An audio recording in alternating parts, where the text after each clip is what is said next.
Did you know Ant-Man was once a criminal before becoming an Avenger? Or that his suit lets him do more than just shrink? Stick around, because we're diving into the wild history and some mind-blowing facts about Ant-Man. Join me as I challenge myself to draw Ant-Man like a pro, and let's see if I can pull it off. Ant-Man first appeared in Tales to Astonish number 27 in 1962, created by Stan Lee, Larry Lieber, and Jack Kirby. But wait, here's the twist. The original Ant-Man wasn't Scott Lang. It was Dr. Hank Pym. Yep, Hank Pym was a brilliant scientist who invented the famous Pym particles, allowing him to shrink down to the size of an ant, or grow into the towering giant man. But after some serious struggles, more on that in a second, he passed the mantle to Scott Lang, a reformed thief who became the Ant-Man we all know from the MCU. But here's something insane. Did you know Ant-Man's powers aren't just about size? When he shrinks, his strength increases dramatically.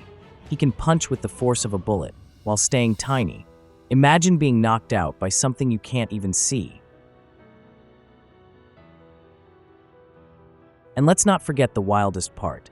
Ant-Man can talk to ants. Thanks to his helmet, he can control entire ant armies.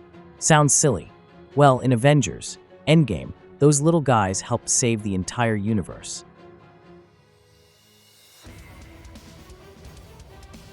So, do you think Ant-Man is underrated? Or is he secretly one of the most powerful Avengers? Drop a comment below, and don't forget to like and subscribe for more epic superhero deep dives.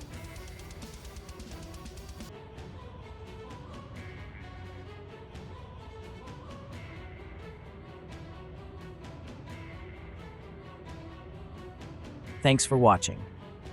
If you enjoyed this video, be sure to give it a thumbs up and subscribe for more content like this. Don't forget to hit that notification bell so you never miss an update. I'd love to hear your thoughts in the comments below. What were your favorite moments? Also, if you have a special request, please leave a comment and I will do my best to draw it. Until next time, stay curious and be creative.